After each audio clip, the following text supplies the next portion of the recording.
한 아파트에서 10년 동안 묵묵히 일하던 한 경비원이 있었습니다. 그는 마지막 일주일 동안 단 한 집만 바라보았습니다. 매일 민원을 넣고 늘 화를 내던 702호 노인을요. 하지만 경비원이 떠난 뒤 경비실에서 발견된 작은 수첩 한 권이 모든 진실을 뒤흔들어 놓았습니다. 누가 누구를 미워했는지, 누가 누구를 지켜보고 있었는지, 이 이야기는 그 수첩에서 시작됩니다. 이 이야기는 서로를 오해한 두 사람의 마지막 일주일, 그리고 전해지지 못한 마음 하나가 한 사람을 어떻게 바꿔놓는지에 대한 기록입니다.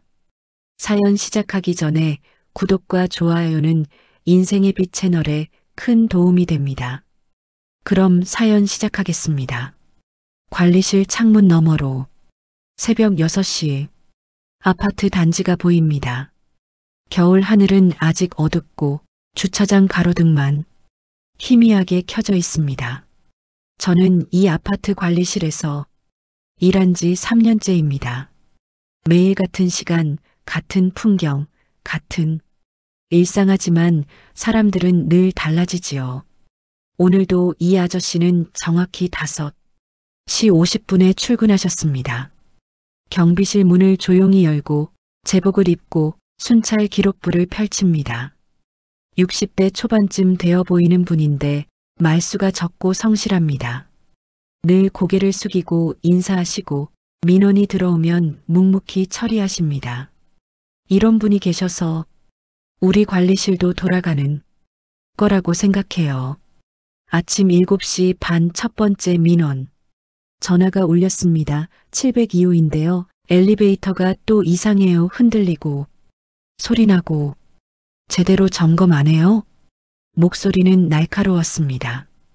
박 노인 이 아파트에서 가장 많은 민원을 넣으시는 분이지요. 네, 바로 확인하겠습니다. 제가 전화를 끊자 이 아저씨는 이미 공구함을 들고 일어나 계셨습니다. 제가 다녀오겠습니다. 그분은 늘 그렇게 먼저 움직이십니다. 오전 9시 아저씨가 돌아왔습니다. 엘리베이터는 이상 없었습니다. 정기점검도 지난주에 했고요. 그럼 뭐가 문제예요? 모르겠습니다. 혹시 어르신 컨디션이 안 좋으신가 싶기도 하고 그 말을 듣고 보니 최근 702호 박 노인의 민원 빈도가 확실히 늘었습니다. 한 달 전만 해도 일주일에 한두 번이었는데 요즘은 거의 매일입니다. 엘리베이터, 주차장, 복도 조명, 택배 보관함, 심지어 바람소리까지 점심시간 관리실에 또 전화가 왔습니다. 관리실이요? 702호예요. 복도에. 누가 담배 피운 것 같은데. 확인 좀 해줘요. 이번엔 제가 나갔습니다. 7층 복도에는 담배 냄새도 꽁초도 없었습니다. 그저 조용한 복도였을 뿐이지요. 문득 702호 앞을 지나는데 현관문 옆에 신문이 쌓여 있는 게 보였습니다. 일주일치는 되어 보였어요. 그리고 문틈 사이로 희미하게 텔레비전 소리가 들렸습니다. 낮 드라마 재방송이었습니다. 오후 3시 이 아저씨가 주차장 순찰을 마치고 돌아왔을 때 관리소장님이 부르셨습니다. 이씨, 잠깐 들어와요. 사무실 문이 닫혔습니다. 저는 서류를 정리하는 척하며 귀를 기울였어요. 이씨, 민원 건수 알지요? 네, 이번 달만 702호에서 12건 들어왔어요. 그중 7건이 이씨 담당이었고 죄송합니다. 입주자 대표회의에서 경비 인력 감축 이야기가 나왔어요. 효율화한답니다. 그 뒤로 말이 이어지지 않았습니다. 잠시 후 문이 열렸고 이 아저씨는 평소처럼 조용히 자리로 돌아왔습니다. 표정은 변함이 없었습니다. 하지만 손이 미세하게 떨리는 게 보였어요. 저녁 6시 야간 순찰을 나가시는 이 아저씨의 뒷모습을 봤습니다. 어깨가 조금 축 처진 것처럼 보였지만 걸음은 여전히 묵묵했습니다. 손전등을 들고 지하 주차장으로 내려가는 그 뒷모습이 왠지 쓸쓸해 보였어요. 밤 9시 반 야간 순찰 기록부를 작성하던 이 아저씨가 창밖을 보고 있었습니다. 무슨 일이세요? 702호 어르신이요. 저도 창밖을 봤습니다. 7층 복도에 박 노인이 서 있었습니다. 파자마 차림에 슬리퍼를 신고 한참을 그렇게 서 있었어요. 누굴 기다리는 것처럼 추운데 저러시면 안 되는데. 이 아저씨는 작은 수첩에 뭔가 적기 시작했습니다. 무엇을 쓰는지는 모르겠지만 손놀림이 조심스러웠습니다. 다음 날 아침 702호에서 또 민원 전화가 왔습니다. 관리실 사람들 일 제대로 안 해요. 경비원도 불친절하고. 소장님은 한숨을 쉬었고 이 아저씨는 고개를 숙였습니다. 이 씨, 어떻게 응대했어요? 안녕하세요. 확인하겠습니다. 말씀드렸습니다. 그게 다예요? 네, 뭔가 불쾌하게 한 거 없어요? 저는 모르겠습니다. 점심시간 이 아저씨는 경비실 구석에서 도시락을 드셨습니다. 혼자서 조용히 가끔 창밖을 보시는데 시선은 늘 7층 방향이었습니다. 그날 오후 입주자 대표회의 공문이 내려왔습니다. 경비 인력 효율화 방안, 초과 근무 축소 순찰 인원 조정. 그 서류 끝에 작은 글씨로 적혀 있었습니다. 민원 다발 직원에 대한 경고 조치 시행. 이 아저씨는 그 공문을 한참 들여다보셨습니다. 아무 말도 하지 않으셨지만 눈빛이 흔들렸어요. 저녁 무렵 이 아저씨는 수첩을 펼쳐 또 무언가 적고 계셨습니다. 제가 슬쩍 봤을 때 보인 건 단 한 줄이었습니다. 어르신 혼자 힘드신가 보다. 그 순간 저는 이상한 느낌을 받았어요. 이 아저씨는 화가 나거나 억울한 게 아니었습니다. 그저 누군가를 걱정하고 있었던 거예요. 자기를 힘들게 하는 그 사람을 밤 10시 퇴근하는 이 아저씨에게 제가 물었습니다. 힘드시죠? 괜찮습니다. 702호. 때문에 경고까지 받으셨는데 그분도 뭔가 힘드신 거겠지요. 그 말을 끝으로 이 아저씨는 경비실 문을 나갔습니다. 저는 창가에 서서 그분이 아파트를 나가는 모습을 봤습니다. 겨울바람이 세게 불었고 가로등 아래 그림자가 길게 늘어졌어요. 무언가 잘못되어 가는 느낌, 무너지기 직전의 균형 같은 것. 그리고 저는 알고 있었습니다. 이 이야기가 어떻게 끝날지 아직은 아무도 모른다는 것을요. 일주일이 지났습니다. 702호 민원은 멈추지 않았어요. 오히려 더 잦아졌습니다. 월요일 아침 엘리베이터 소음, 화요일 오후 복도 청소 불만, 수요일 저녁 경비원 태도 문제, 목요일 새벽 주차장 불빛 너무 밝다. 이 아저씨는 매번 현장으로 갔습니다. 점검하고 확인하고 기록했어요. 하지만 문제는 발견되지 않았습니다. 박 노인의 불만만 계속 쌓여갔지요. 목요일 오후 소장님이 이 아저씨를 또 부르셨습니다. 이번엔 문이 열린 채였어요. 이 씨, 이번 주만 5건이에요. 5건 죄송합니다. 죄송하다고 해결돼요? 입대위에서 뭐래요? 경비원 교체 검토하랍니다. 저는 서류를 들고 있다가 끼어들었습니다. 소장님, 그런데 실제로 시설 문제는 없었잖아요. 문제는 민원이 들어온다는 거예요. 이해 못해요? 저는 입을 다물었습니다. 이 아저씨는 고개를 숙인 채 나갔습니다. 등이 더 굽어 보였어요. 그날 저녁 저는 결심했습니다. 직접 702호를 찾아가기로요. 이대로는 안 되겠다는 생각이 들었어요. 7층 복도는 조용했습니다. 702호 초인종을 눌렀을 때 손이 떨렸어요. 잠시 뒤 문이 열렸습니다. 누구세요? 박 노인은 70대 중반쯤 되어 보였습니다. 흰 머리, 구부정한 어깨, 날카로운 눈빛 관리실에서 왔습니다. 혹시 불편하신 점이 있으신지 여쭤보러 불편한 거 많지. 엘리베이터는 맨날 이상하고 경비는 불친절하고 저희가 점검했을 때는 특별한 이상이 그러니까 제대로 안 본다는 거 아니에요. 내가 거짓말한다고 생각해요? 목소리가 높아졌습니다. 저는 침착하려 애썼어요. 아니요, 그런 게 아니라 혹시 어르신께서 요즘 컨디션이 무슨 소리야? 나보고 정신 이상자 취급하는 거야? 그게 아니라 나가요. 당장 문이 쾅 닫혔습니다. 저는 한참 복도에 서 있었어요. 가슴이 두근거렸고 손이 차가워졌습니다. 실패했다는 생각뿐이었어요. 다음 날 아침 더 큰 문제가 터졌습니다. 입주자 대표회의 긴급 소집 의제는 단 하나, 경비 인력 재배치. 소장님이 회의실로 들어갔고 1시간 뒤 나왔습니다. 표정이 굳어 있었어요. 이씨, 잠깐 나와요. 경비실 뒤편 주차장 계단 사람들 눈에 띄지 않는 곳이었습니다. 결정됐어요. 다음 달부터 야간 경비 1명 줄입니다. 그리고 이씨, 근무 시간 조정돼요. 주간으로. 그럼 야간 순찰은요? 신입이 들어올 겁니다. 젊은 사람으로 이 아저씨는 아무 말도 하지 않았습니다. 그저 난간을 잡고 서 있었어요. 702호 민원 때문만은 아니에요.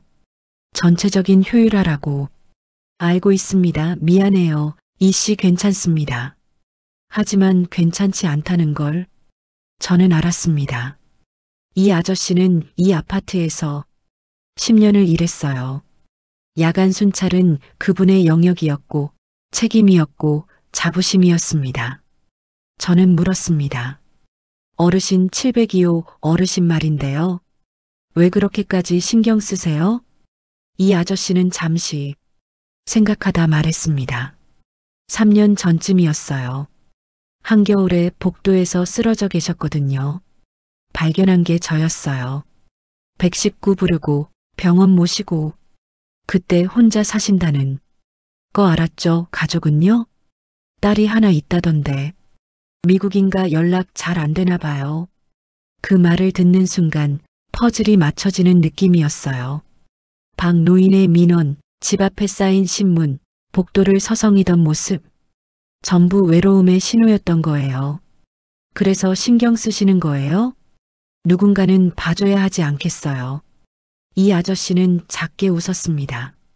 쓸쓸한 미소였어요. 그날 밤 저는 늦게까지 관리실에 남았습니다. 이 아저씨도 야간 순찰을 마치고 돌아왔어요. 순찰 기록부를 적으면서 창밖을 자주 보셨습니다. 7층 방향이었습니다. 702호 불 켜져 있네요. 제가 말했습니다. 네, 늘 늦게까지 켜져 있어요. 외로우신가 봐요. 그렇겠지요. 잠시 침묵이 흘렀습니다. 제가 한 번 더 찾아가 볼까요? 702호에 괜찮아요.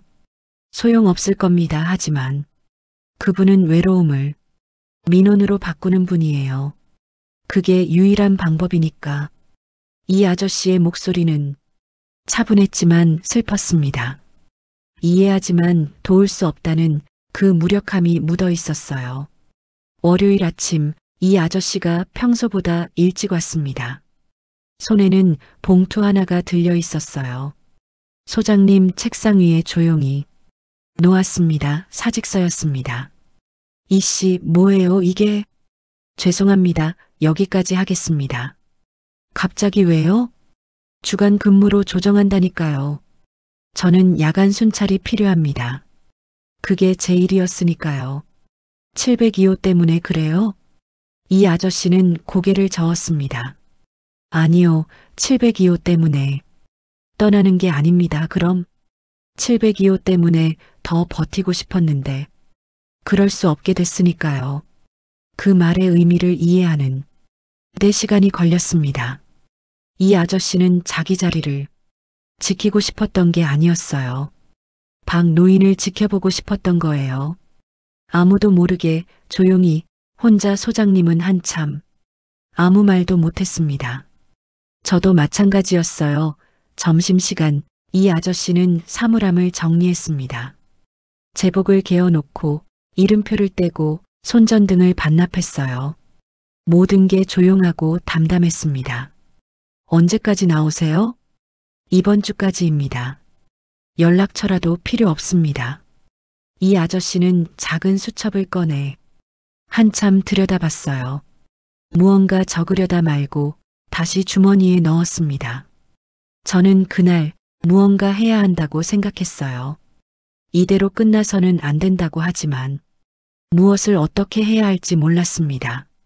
저녁 무렵 7층 창문에 불이 켜졌습니다. 702호였어요. 박 노인은 오늘도 커튼 사이로 복도를 내다보고 있었습니다. 무엇을 기다리는 사람처럼. 그리고 저는 깨달았습니다. 이 이야기에서 가장 외로운 사람은 두 명이라는 것을요. 서로를 이해하지 못한 채 각자의 외로움 속에 갇혀 있는 두 사람. 이 아저씨는 떠나려 하고 박 노인은 여전히 혼자였습니다. 그리고 저는 그 사이에서 무언가를 해야만 했습니다. 화요일 아침 저는 평소보다 일찍 출근했습니다. 이 아저씨의 마지막 일주일 놓치고 싶지 않았어요. 경비실 문을 열자 이미 이 아저씨가 앉아 계셨습니다. 순찰 기록부를 정리하고 계셨어요. 10년치 기록이 쌓인 서랍을 하나씩 비우는 중이었습니다. 일찍 오셨네요. 네, 정리할 게 많아서요. 그분의 손이 한 권의 낡은 수첩 위에 잠시 머물렀습니다. 검은 표지, 해진 모서리 하지만 곧 그 수첩을 서랍 깊숙이 밀어 넣으셨어요. 제가 물으려던 순간 전화벨이 울렸습니다. 702호였습니다. 관리실이요? 오늘 쓰레기 수거 안 갔어요. 이 아저씨가 수화기를 받았습니다. 지금 확인하겠습니다. 맨날 확인만 하고 제대로 하는 게 뭐예요? 수화기 너머 목소리는 여느 때보다 날카로웠어요. 이 아저씨는 묵묵히 듣고 있었습니다. 표정 하나 변하지 않았어요. 전화를 끊고 그분은 7층으로 올라갔습니다. 저도 따라갔어요. 복도에 나온 쓰레기 봉투는 정확히 정해진 위치에 있었습니다. 수거도 이미 끝난 상태였어요. 이 아저씨는 702호 초인종을 눌렀습니다. 문이 열렸습니다.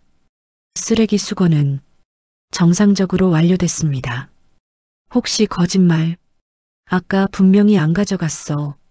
오전 6시에 수거했습니다. 확인하셨나요? 내가 거짓말쟁이라는 거예요?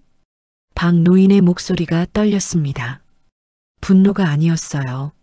무언가 다른 감정이 섞여 있었습니다. 아니요, 어르신 다음부터 더 정확히 안내해 드리겠습니다. 이 아저씨는 고개를 숙이고 돌아섰습니다. 엘리베이터를 기다리는 동안 저는 물었어요.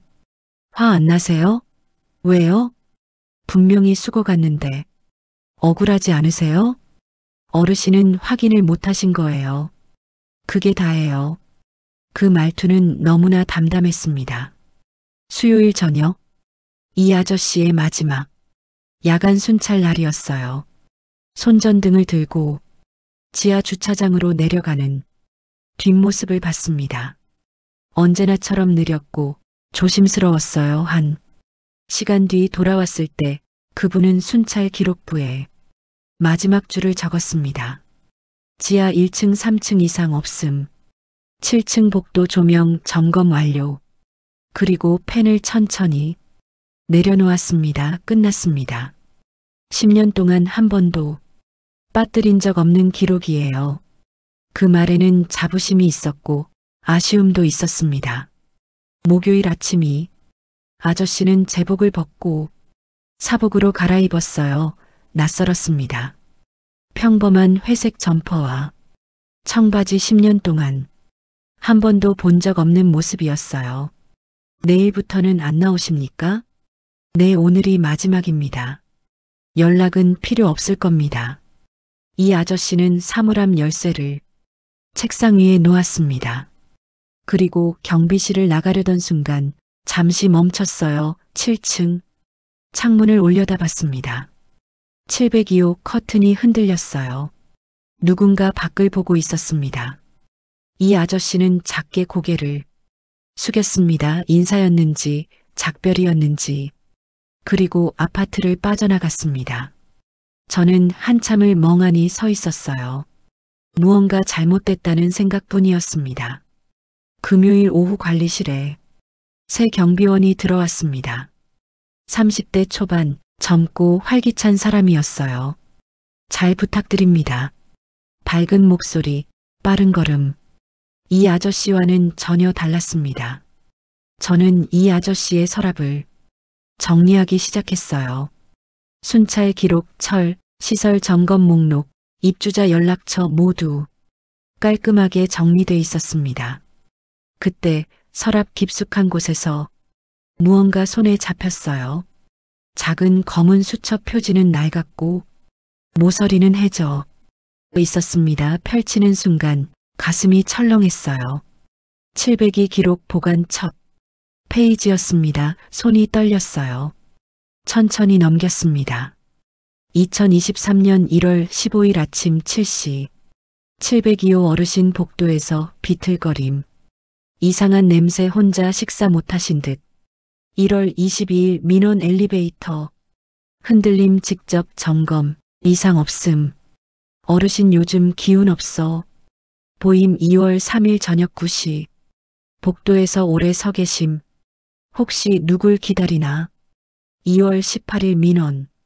때문에 경고받은 마음이 무거운 페이지를 넘길 때마다 목이 메어왔습니다. 3월 5일 어르신 문. 앞에 신문 쌓임 일주일째. 안부 확인 필요 3월 12일. 새벽 2시 순찰 중 7층 불빛. 텔레비전 소리 혼자 깨어 계신 듯. 3월 20일. 그래도 어르신 혼자라 더 무서운가. 보다 마지막 페이지였습니다. 경비 감축 이야기. 내 근무 시간 조정됨 702호. 때문에 떠나는 게 아니라 702호 때문에 더 버티고 싶었는데 저는 수첩을 덮고 한참을 앉아 있었습니다. 눈물이 날 것 같았어요. 이 아저씨는 민원을 받을 때마다 화가 난 게 아니었어요. 걱정하고 있었던 거예요. 혼자 사는 노인이 외롭고 힘들까봐. 그리고 그 걱정을 아무에게도 말하지 않았던 거예요. 수첩 속에만 담아뒀던 거죠. 저는 수첩을 꼭 쥐었습니다. 박 노인이 알아야 한다고 생각했어요. 자기가 얼마나 미움을 받았는지가 아니라 얼마나 걱정을 받았는지. 하지만 동시에 두려웠습니다. 이걸 보여주면 박 노인은 어떤 기분일까, 후회할까, 아니면 더 화를 낼까? 창밖을 봤습니다. 7층 702호 창문이 보였어요. 커튼은 닫혀 있었지만 희미하게 불빛이 새어나왔습니다. 저는 결심했습니다. 내일 702호를 찾아가겠다고, 이 수첩을 보여주겠다고 하지만 그 결심이 옳은 건지 저는 확신할 수 없었어요. 단지 이대로 끝나서는 안 된다는 마음뿐이었습니다. 밤이 깊어갔습니다. 관리실 불을 끄고 나오는데 다시 한번 7층을 올려다봤어요. 702호 창문 커튼 사이로 누군가의 실루엣이 보였습니다. 여전히 혼자 밤을 견디고 있는 사람. 저는 수첩을 가방에 넣고 아파트를 나섰습니다. 내일이면 모든 게 달라질까요? 아니면 더 나빠질까요? 알 수 없었지만 해야만 했습니다. 토요일 오전 10시 저는 7층 복도에 서 있었습니다. 손에는 검은 수첩이 들려 있었어요. 손바닥에 땀이 났습니다. 702호 초인종을 눌렀습니다. 한 번, 두 번 안에서 발소리가 들렸어요. 문이 열렸습니다. 또 뭐예요? 박 노인의 목소리는 날카로웠습니다. 어르신, 잠깐만 시간 내주실 수 있으세요? 무슨 일인데요? 보여드릴 게 있습니다. 노인은 의심스러운 눈으로 저를 봤어요. 하지만 문을 조금 더 열었습니다. 들어오세요. 702호 내부는 예상보다 깔끔했습니다. 하지만 어딘가 텅 빈 느낌이었어요. 가족 사진은 하나도 없었고 텔레비전만 켜져 있었습니다. 무슨 일이에요? 저는 수첩을 꺼냈습니다. 이거 경비 이 아저씨께서 남기신 겁니다. 경비. 네, 어제 그만두셨어요. 박 노인의 얼굴이 미묘하게 변했습니다. 그래서 나한테 왜? 어르신께 보여드려야 할 것 같아서요. 수첩을 내밀었습니다. 노인은 주저하다가 받았어요. 표지를 만지작거렸습니다. 이게 뭔데요? 읽어보시면 알 겁니다. 노인은 천천히 펼쳤습니다. 첫 페이지 702 기록. 보관 눈썹이 꿈틀했어요. 다음 페이지를 넘겼습니다. 아침 7시 702호 어르신 복도에서 비틀거림 노인의 손이 멈췄습니다. 이게 나에 대한 거예요? 네, 계속 읽었습니다. 한 줄 한 줄 표정이 조금씩 변했어요. 민원 엘리베이터 흔들림. 직접 점검 이상 없음. 어르신 요즘 기운 없어 보임. 왜 이런 걸 계속 읽어보세요. 저녁 9시 복도에서 오래 서 계심. 혹시 누굴 기다리나? 노인의 입술이 떨렸습니다. 민원 때문에 경고받은 마음이 무거운 경고를 받았다고? 네, 어르신 민원 때문에요. 노인은 고개를 들어 저를 봤습니다. 눈빛이 흔들렸어요. 그런데 왜 계속 대답 대신 저는 다음 페이지를 가리켰습니다. 그래도 어르신 혼자라 더 무서운가 보다. 그 문장을 읽는 순간 박 노인의 손이 떨렸습니다. 수첩을 쥔 손가락에 힘이 들어갔어요. 이 사람은 날 말을 잊지 못했습니다. 마지막 페이지까지 넘겼습니다. 경비 감축 이야기. 내 근무 시간 조정됨 702호 때문에 떠나는 게 아니라 702호 때문에 더 버티고 싶었는데 노인은 수첩을 덮었습니다. 그리고 한참을 말이 없었어요. 손이 계속 떨렸습니다. 내가 목소리가 갈라졌습니다. 내가 그런 사람인가? 어르신 내가 그렇게 만든 거야. 그 사람을 노인은 소파에 주저앉았습니다. 수첩을 무릎 위에 올려놓고 두 손으로 얼굴을 감쌌어요. 나는 그냥 외로웠을 뿐인데 알고 있습니다. 누군가 날 좀 봐줬으면 했을 뿐이야. 목소리가 떨렸습니다. 울먹이는 소리였어요. 딸은 미국에 있고 전화도 잘 안 받고 혼자 밥 먹고 혼자 자고 말할 사람이 없어. 어르신 그래서 민원을 넣었어. 그러면 누군가는 오잖아. 관리실에서. 누군가는 박 노인은 고개를 들었습니다. 눈가가 붉어져 있었어요. 근데 그 사람은 나한테 화낸 게 아니었구나. 내 날 걱정한 거였어? 그런 것 같습니다. 노인은 수첩을 다시 펼쳤습니다. 한 페이지씩 천천히 넘기며 읽었어요.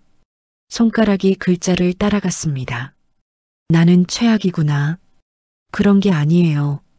아니야, 맞아, 나는 최악이야. 노인의 목소리는 떨렸지만 확신에 차 있었어요.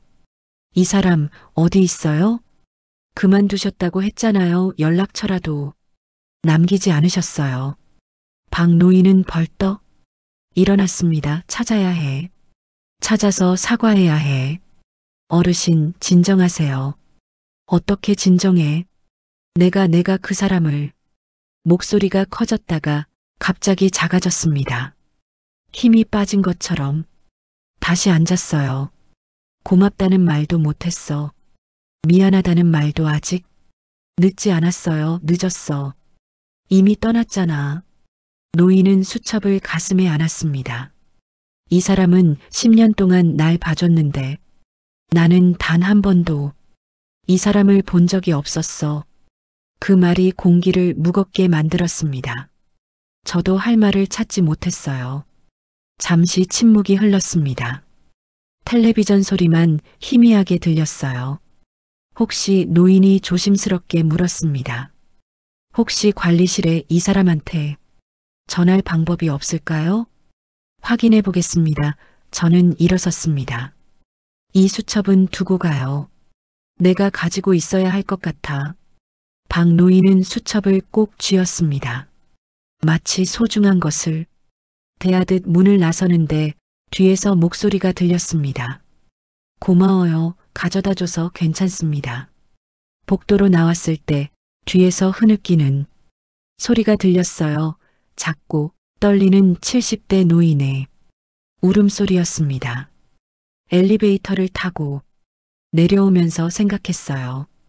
이 아저씨는 떠났고 박 노인은 뒤늦게 깨달았습니다. 하지만 두 사람은 영영 만나지 못할지도 몰라요. 그래도 저는 했어야 할 일을 했다고 믿었습니다. 적어도 한 사람은 알게 됐으니까요. 자기가 얼마나 미움받았는지가 아니라 얼마나 걱정받았는지를. 관리실로 돌아왔을 때 가슴이 먹먹했습니다. 이 이야기가 어떻게 끝날지 아직은 알 수 없었어요. 일주일이 지났습니다. 아파트는 여느 때처럼 고요했어요. 하지만 무언가 달라진 게 있었습니다. 월요일 오전 관리실 문이 열렸습니다. 박 노인이었어요. 손에는 귤 상자가 들려 있었습니다. 고생들 하시잖아요. 하나씩 드세요. 목소리는 낮고 조심스러웠습니다. 소장님은 놀란 표정으로 귤을 받았어요. 어르신, 감사합니다. 아니에요. 제가 늦었지만. 박 노인은 잠시 머뭇거리다 물었습니다. 혹시 이 아저씨 연락처 알 수 있을까요? 우리는 고개를 저었어요. 노인은 예상한 듯 작게 고개를 끄덕였습니다. 그럼 혹시 오시면 이거 좀 전해주세요. 작은 봉투 하나를 내밀었습니다. 하얀 봉투, 또박또박 쓰니 선생님께라는 글씨. 꼭 전해드리겠습니다. 고맙습니다. 노인은 천천히 관리실을 나갔어요. 등이 굽었지만 걸음은 전보다 가벼워 보였습니다. 봉투를 책상 위에 놓고 저는 한참을 들여다봤어요. 안에 무엇이 적혀 있을지 짐작이 갔습니다. 그리고 이 편지가 전해질지도 알 수 없었어요. 수요일 오후 박 노인이 또 관리실에 왔습니다. 이번엔 빈손이었어요. 혹시 아직 안 오셨습니다. 그렇군요. 노인은 봉투를 한참 바라봤습니다. 전하지 못한 마음이 담긴 하얀 봉투. 괜찮습니다. 기다릴게요. 네, 어르신. 그날 이후로도 박 노인은 가끔 관리실에 들렀습니다. 혹시라는 말로 시작하는 짧은 방문.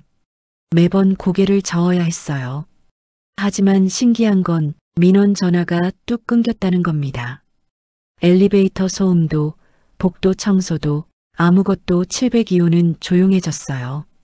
목요일 저녁 야간 순찰을 돌던 새 경비원이 말했습니다. 702호 어르신 요즘 복도에 자주 나오시더라고요. 뭐 하시던데요? 그냥 서 계세요. 엘리베이터 쪽 보면서. 저는 알았습니다.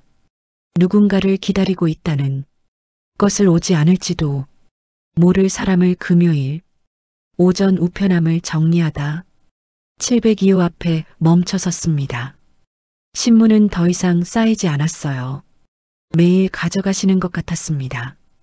문틈으로 텔레비전 소리가 들렸어요. 하지만 예전처럼 하루 종일 켜진 건 아니었습니다. 아침 시간대만 들렸어요. 작은 변화들이었지만 의미가 있었습니다. 토요일 아침 관리실 창가에 서서 아파트 단지를 봤습니다. 주차장에는 차들이 빠져나가고 복도에는 사람들이 오갔어요. 평범한 주말 풍경이었습니다. 하지만 7층 어딘가에 봉투 하나를 기다리는 사람이 있고 어딘가에 그 봉투의 주인이 되어야 할 사람이 있었어요. 두 사람은 만날 수 있을까요? 저는 알 수 없었습니다. 책상 위 봉투를 다시 봤어요. 이 선생님께 무거운 봉투였습니다. 후회와 감사가 함께 담긴 소장님이 말했습니다. 702호 어르신 많이 달라지셨죠? 네 사람이 저렇게 변할 수도 있구나 싶어요. 저는 고개를 끄덕였습니다. 사람은 변합니다. 늦었다고 생각할 때가 진짜 시작일 때도 있으니까요. 오후 2시 7층 복도를 지나다 702호 앞에 섰습니다. 초인종을 누르려다 멈췄어요. 무슨 말을 해야 할지 몰랐습니다. 그때 뒤에서 목소리가 들렸습니다. 관리실 분이시죠? 돌아보니 박 노인이었습니다. 장을 보고 오시는 길인 것 같았어요. 손에는 작은 봉투가 들려 있었습니다. 어르신 혹시 이 아저씨 아직입니다. 노인은 고개를 끄덕였습니다. 그럴 줄 알았어요. 문을 열고 들어가려던 노인이 멈춰 섰습니다. 있잖아요. 네. 그 사람이 오지 않아도 괜찮아요. 어르신 대신 나는 변했으니까. 그걸로 됐어요. 노인은 작게 웃었습니다. 쓸쓸하지만 평온한 미소였어요. 당신 덕분에 내가 깨달았어요. 그 사람이 날 어떻게 봤는지. 이제 나도 누군가를 그렇게 볼 수 있을 것 같아요. 문이 닫혔습니다. 저는 한참을 복도에 서 있었어요. 관리실로 돌아왔을 때 봉투는 여전히 그 자리에 있었습니다. 전해지지 못한 마음. 하지만 그 마음 때문에 이미 한 사람은 변했어요. 창밖으로 해가 기울었습니다. 아파트의 그림자가 길어졌어요. 저는 생각했습니다.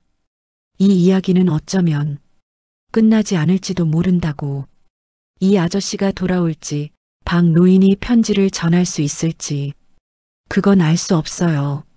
하지만 중요한 건 누군가는 이미 변했다는 거예요. 뒤늦게라도 마음을 이해했다는 거예요. 그리고 그 변화가 다른 누군가에게도 전해질 거라는 것. 아파트 복도처럼 작은 빛이 조금씩 퍼져나가듯 봉투는 아직 책상 위에 있습니다. 언젠가 전해질지도 모르고 영영 전해지지 않을지도 몰라요. 하지만 그 안에 담긴 마음만큼은 이미 도착했습니다. 누군가의 가슴 속에 밤이 왔습니다. 7층 702호에 불이 켜졌어요. 예전처럼 하루 종일이 아닌 저녁 시간만. 그리고 10시쯤 되면 불이 꺼졌습니다. 누군가는 이제 편히 잠들 수 있게 된 것 같았어요. 관리실 문을 잠그며 마지막으로 7층을 올려다봤습니다. 고요한 복도, 희미한 불빛, 그리고 어딘가에서 작은 변화가 시작되고 있었습니다. 누군가의 변화는 갑작스러운 사건이 아닙니다. 뒤늦게라도 마음을 이해하는 순간에서 시작되는 거예요. 그리고 그 순간은 언제든 올 수 있습니다. 아직 늦지 않았다고, 여전히 가능하다고 그렇게 믿으며 저는 아파트를 나섰습니다. 하얀 봉투 하나가 남긴 여운을 안고